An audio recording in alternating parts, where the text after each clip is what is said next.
Hello, everyone. My name is Emilio Becerril. I'm an urban designer and I'm the project management director at Isla Urbana, a Mexican project dedicated to contributing to water sustainability through rainwater harvesting in Mexico and abroad. I'm going to tell you a bit about our project and what we do. We've been in operation since 2009, so we now have 15 years of experience working with rainwater harvesting technologies and trying to implement projects in very different contexts around Mexico and some countries in Latin America.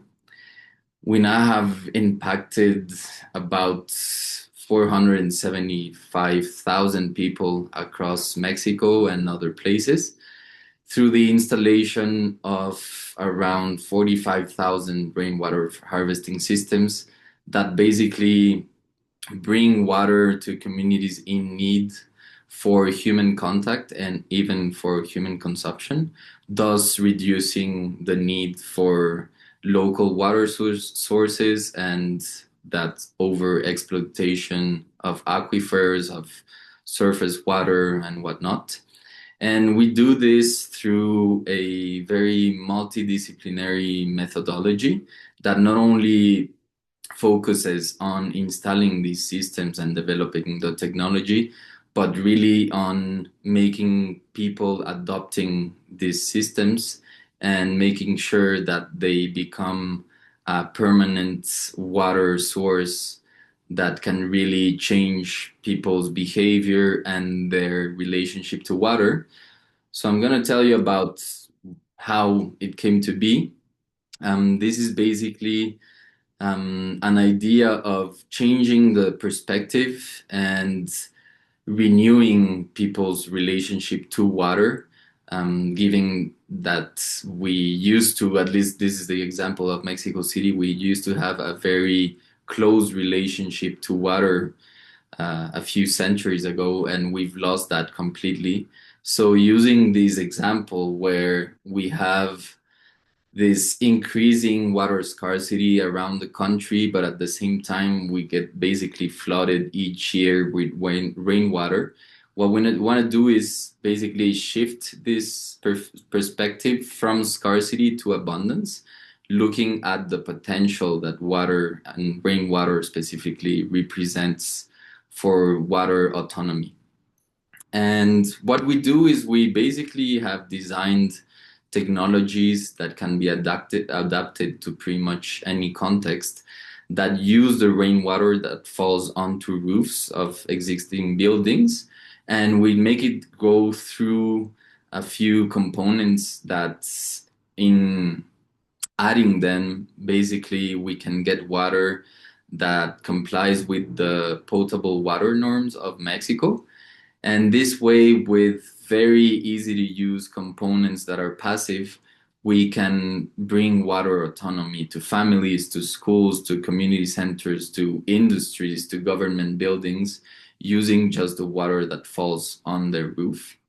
So this is a combination of first flush these devices, leaf screens, sedimentation and decantation, disinfection, and then basically sediment filter that can be adapted to every kind of building and context that we're working on. And this way, as we can see on this graph, what we do is reduce the need for water from other sources, traditional sources like aquifers, rivers, lakes, and thus these communities, these families can rely on the rainwater for at least 5 to 6 months a year. We can see an example here in Mexico City where a family can basically satisfy their water needs just with rainwater for around 40% of their annual demand. So it's not only like a complementary source, but it can really substitute the water that comes from the local sources. And this way we can reduce this over exploitation and help communities in need that have been basically excluded from basic services. So this is a combination of the technologies that I talked about, But mostly, and at the same level of importance that we put the technologies and their quality, we basically work with communities to transfer skills, develop knowledge, develop capacities that basically results in full adoption and a permanent change in access to water for all of these families and communities that have either no access to grids or that need improvement in them. And also, eventually, we kind of dream about this being the norm everywhere and people using rainwater during the rainy season so that the local sources can actually have availability of water during the drier seasons. So this is basically a social project where we never separate capacities and community linkage from technologies and how people can bring autonomy to their homes. And the idea here is that rainwater harvesting systems are a tool, but rainwater harvesting itself is a practice. And to go from the tool to the practice, we need a lot of social work, we need a lot of awareness, we need a lot of capacities that result in actual water sustainability for these communities. The idea is also that this technology, even using always kind of the same components and the same process in the water, can be adapted to basically any context, from very dense urban contexts to remote areas and isolated communities. So I'm going to show you some of these examples.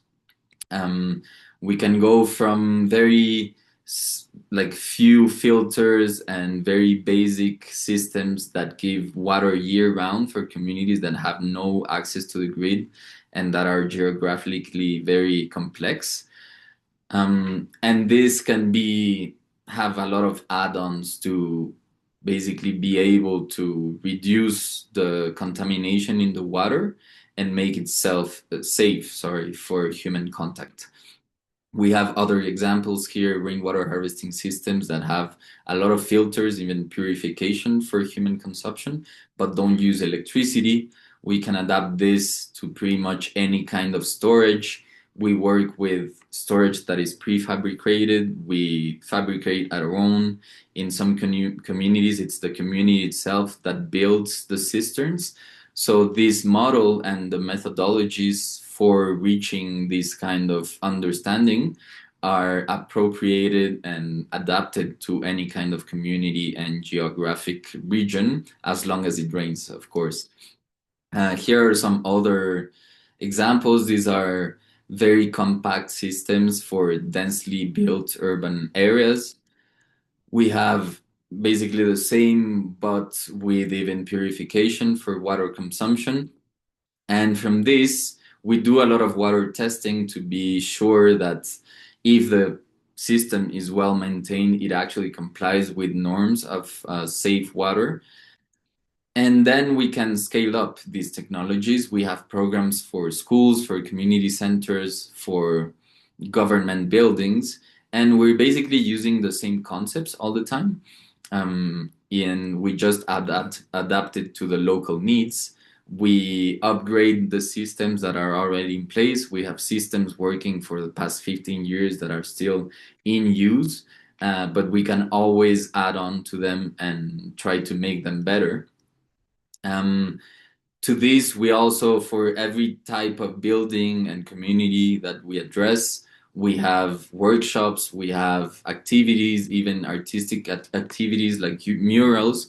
And all of this is basically designed to increase appropriation and, as I already said a few times, making sure that the systems become a practice that is rainwater harvesting.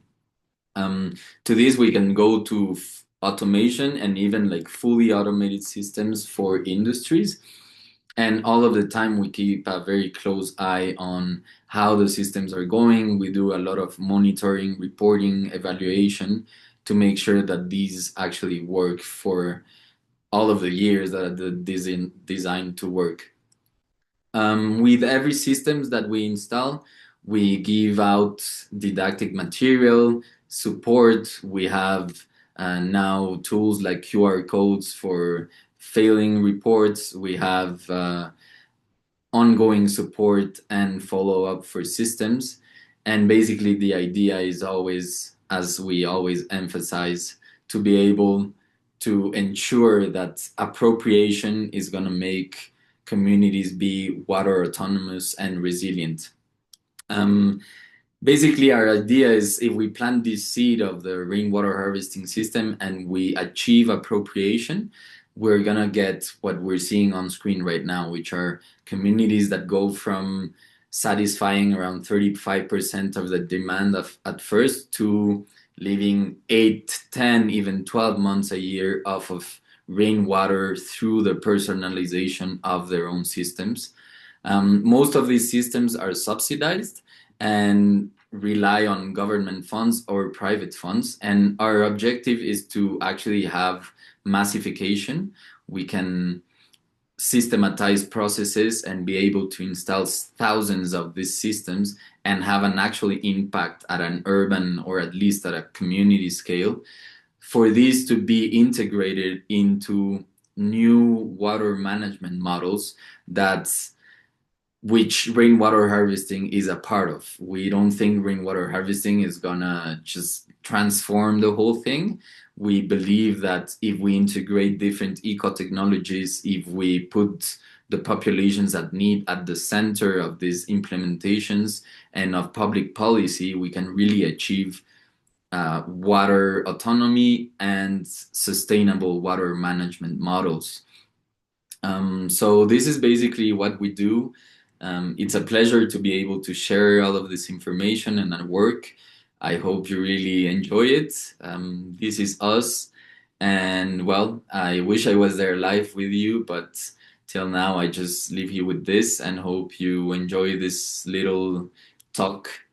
And I really thank everyone for the invitation and for this opportunity. Thank you very much and enjoy the rest of the event.